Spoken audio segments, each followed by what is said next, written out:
Un livre, un auteur, son écriture, son univers.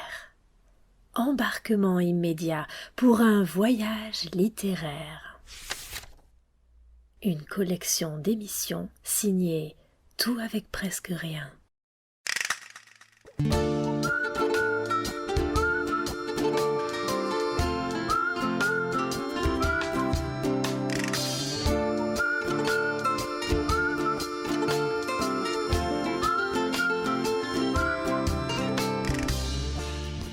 De l'étrange, de l'improbable, du rocambolesque, tout le monde est occupé. C'est le titre du livre écrit par Christian Bobin en 1999. Un livre qui nous parle de nous-mêmes, sans grand discours et sans en avoir l'air. C'est un peu un conte de fées à l'envers. Tout commence par un mariage. Voici les premières lignes de notre ouvrage.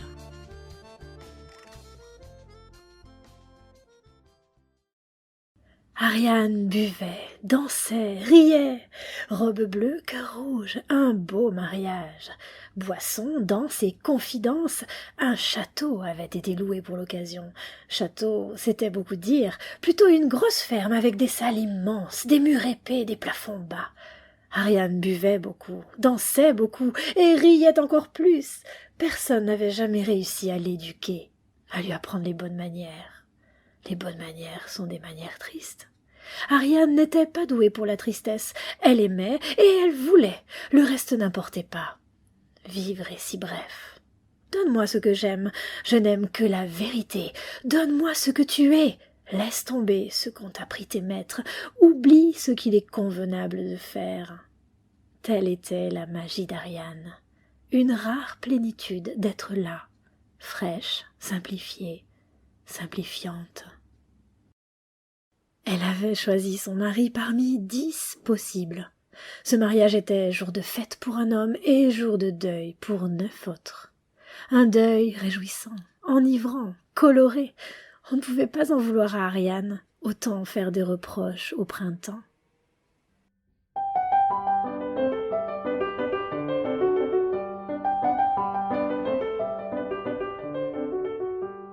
Dans les contes de fées, mariage rime avec éternité. Et si l'éternité n'était pas ce qu'on croit? On confond souvent éternité et gravité.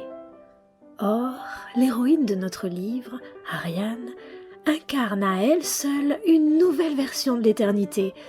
L'éternité légère. Voilà comment on pourrait appeler la modernité de ce personnage inventé par Christian Bobin. La légèreté du spontané, la légèreté du présent, de la présence, c'est peut-être plus efficace que la métaphysique pour exprimer ce qui nous dépasse.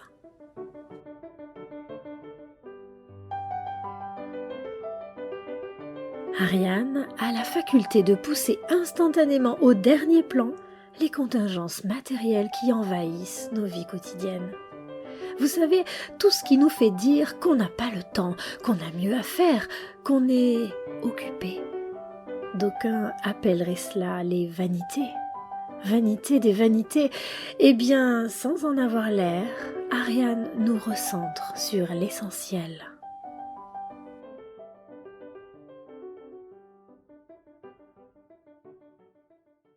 Il y a des gens qui vous délivrent de vous-même, aussi naturellement que peut le faire la vue d'un cerisier en fleurs ou d'un chaton jouant à attraper sa queue.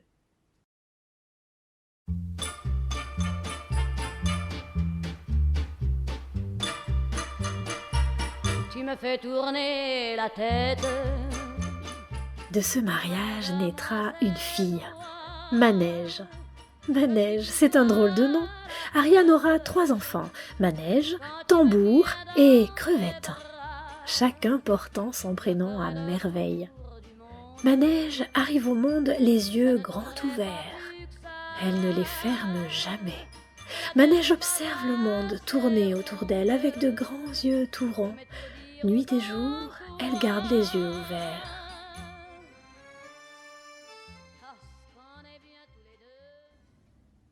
La première fois que Manège voit sa mère s'envoler, elle a 9 mois.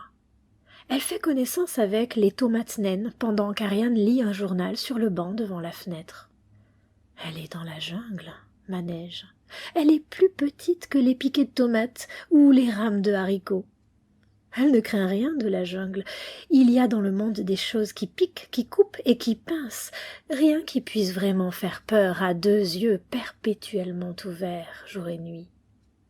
Elle avance dans la jungle, suivie par Rembrandt, docile, résigné. Rembrandt, c'est le chat. Elle mâche un brin de persil, avale une coccinelle. 1 heure passe. 1 heure pour un bébé. C'est comme 10 ans pour un adulte. Manège s'est frottée à des ronces qui poussaient au fond du jardin près du mur. Les ronces, ça fait un petit peu mal et ça vexe beaucoup. Vexée, Manège fait demi-tour. Elle revient vers la maison et découvre Ariane, endormie, flottant au-dessus du toit. Elle en déduit aussitôt quelque chose sur les mères en général. Je m'appelle Manège, j'ai 9 mois, et je pense quelque chose que je ne sais pas encore dire. Entrez dans ma tête. Mon cerveau est plié en 8, comme une nappe de coton. En 8, en 16, dépliez la nappe, voilà ma pensée de 9 mois. D'une part, les coccinelles n'ont pas bon goût. D'autre part, les ronces brûlent. Enfin, les mères volent. Bref, rien que d'ordinaire. Il n'y a que du naturel dans ce monde. Je ferai le tour du monde, ça ne tournerait pas plus que ça. Une mère qui vole. Quoi de plus naturel, n'est-ce pas? Nous allons découvrir avec Manège qu'en réalité, Ariane vole dès qu'elle est amoureuse. Elle vole, et pas seulement. Elle flotte dans les airs, elle flotte, et elle dort. Sourire aux lèvres, elle dort. Et comme elle dort, elle ronfle. Voilà ce que l'enfant retient des mères amoureuses. Ne dit-on pas qu'être amoureux fait planer? Et si ce n'était pas qu'une expression dans les yeux d'une toute petite enfant? Le visible n'est en somme qu'une si petite pointe de ce qui est vrai.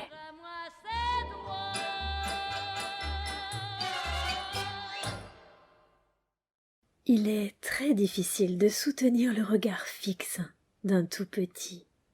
C'est comme si Dieu était en face de vous et vous dévisageait sans pudeur en prenant tout son temps, un peu étonné de vous voir là.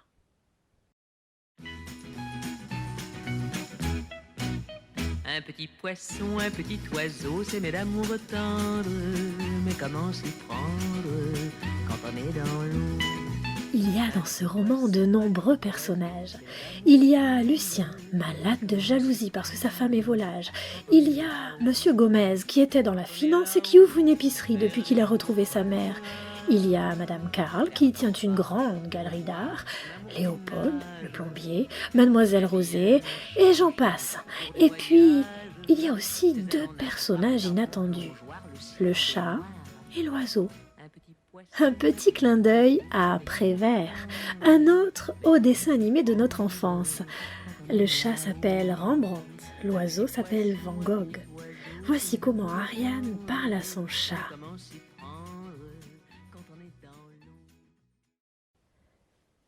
Je sais, mon vieux Rembrandt, qu'il est dans ta nature de manger les oiseaux. Je respecte ta nature et j'en suis même heureuse que tu l'aies gardée. Je tiens quand même à te rappeler qu'il est hors de question de croquer le canari.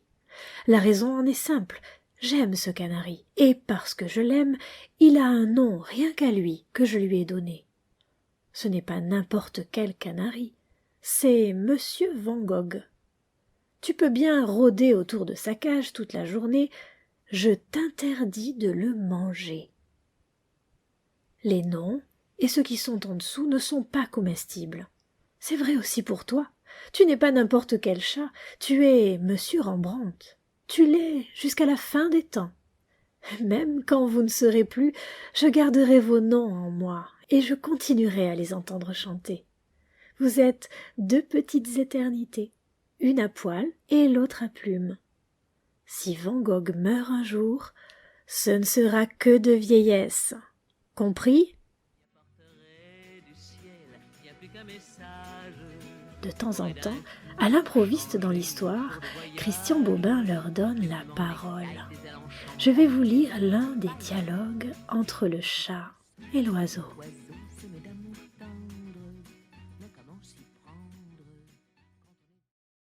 Je ne suis pas d'accord, dit le chat. Tu n'es pas d'accord? Avec quoi? Avec le titre du livre. Tout le monde est occupé. D'ailleurs, ce n'est pas un bon titre. J'aurais préféré Ariane, ou mieux, Rembrandt. Mais de quoi parles-tu? Je parle d'un livre où il y a beaucoup de personnes très intéressantes, à part un canari.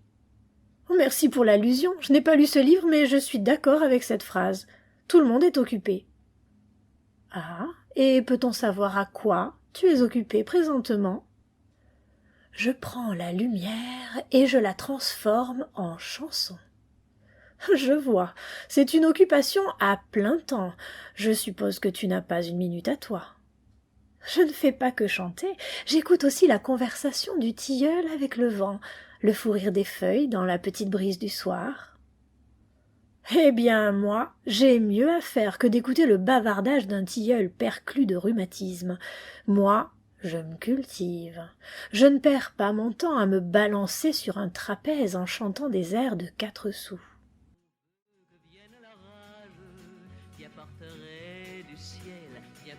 Qu'est-ce donc qu'être occupé? L'oiseau est-il occupé? Pourquoi le chat serait-il plus occupé que l'oiseau? Ce petit dialogue nous donne à réfléchir. Pourquoi mettrions-nous une hiérarchie dans nos occupations? Est-il seulement possible d'affirmer que chanter, rêvasser ou même dormir ne soit pas une occupation? Voici ce qu'en dit Manège, alors qu'elle est devenue une petite fille. Tout le monde est occupé. Tout le monde, partout, tout le temps, est occupé. Et par une seule chose à la fois. Monsieur Lucien est envahi par sa femme, Monsieur Gomez est obsédé par sa mère, Madame Carl ne pense qu'à sa carrière. On ne peut pas faire 2 choses à la fois. C'est dommage, mais c'est comme ça.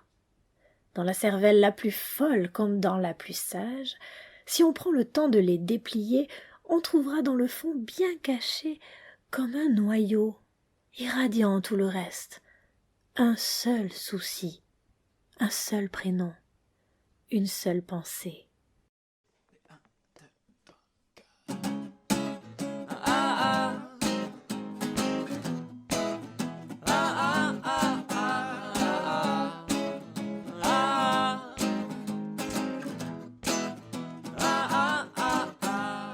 Et vous, quelle est en définitive votre seule et unique occupation réelle? L'agitation du quotidien, le travail, les rendez-vous, les échéances, les urgences, tout cela est bien envahissant, c'est vrai. Mais au fond, ce ne sont que des occupations de surface, des divertissements, comme les appellerait le philosophe Pascal. Au fond, tout au fond de nous, il y a un noyau irradiant tout le reste, comme le définit Christian Bobin. Parfois, c'est quelque chose qu'on cherche à fuir, quelque chose qu'on évite de voir en face. Alors, on s'occupe à 1001 autres choses, on fait diversion, on se dit qu'on en viendra à elle après, quand on aura terminé le reste, quand on aura le temps. C'est là une bien profonde réflexion que Manège a induite, l'air de rien. Peu habile que demain le bonheur passera peut-être sans que je sache le reconnaître. L'histoire d'Ariane se termine comme elle a commencé, par un mariage. Et ce tout petit livre nous parle en somme d'un sujet qui n'est pas souvent choisi, un sujet difficile qui a du mal à sortir de ses clichés. Le mariage. Quelle audace, monsieur Bobin! J'aimerais vous lire la façon dont il parle de la nuit de noces. Il s'agit ici du premier mariage d'Ariane. Écoutez.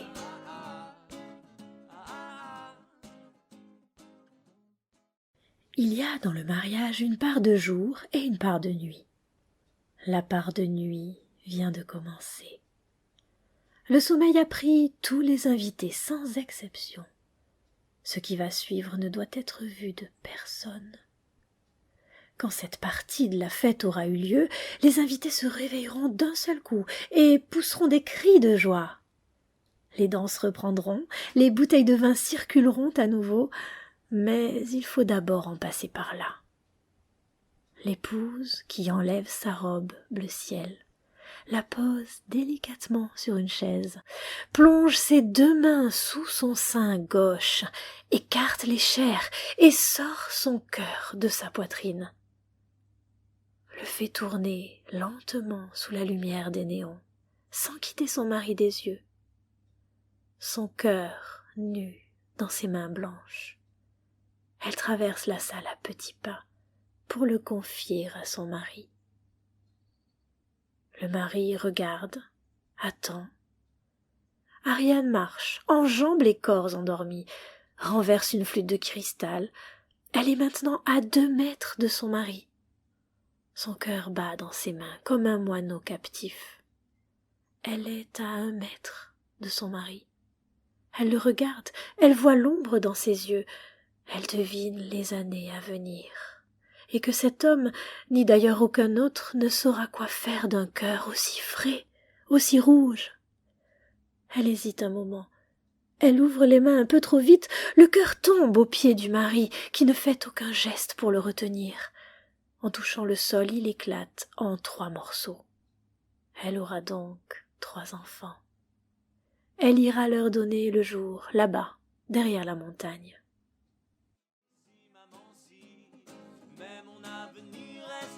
Sommes-nous dans le registre du conte? Métaphore, symbole, poésie, comment pourrait-on parler autrement des espoirs sincères, des forces abasourdies ou immatures qui sont en jeu dans un événement comme le mariage? On sent que glisser dans cette écriture fait appel à un peu de gravité dans la lecture. Et je laisse passer le vent. Mes envies s'éloignent, je leur tourne le dos. Pour sûr, aller chercher son cœur à pleines mains dans les chairs de sa poitrine, ce n'est pas léger ou anodin. On y voit Frida Kahlo, le sang, les fleurs. Pour autant, Christian Bobin ne dramatise rien. Il pose là un simple point d'orgue, souligne une dissonance, annonce un futur désir de résolution. L'histoire continue. Ariane est amoureuse.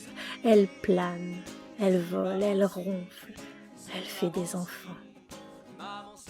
L'histoire continue et la dissonance de départ se creuse, sans drame, d'elle-même, comme une évidence. D'autres mariages se profilent, et d'autres encore, jusqu'à ce qu'Ariane trouve enfin un homme qui plane, comme elle. Un homme qui, précise Manège, a gardé de son séjour dans les airs un pas discrètement dansant. Et mon cœur aussi.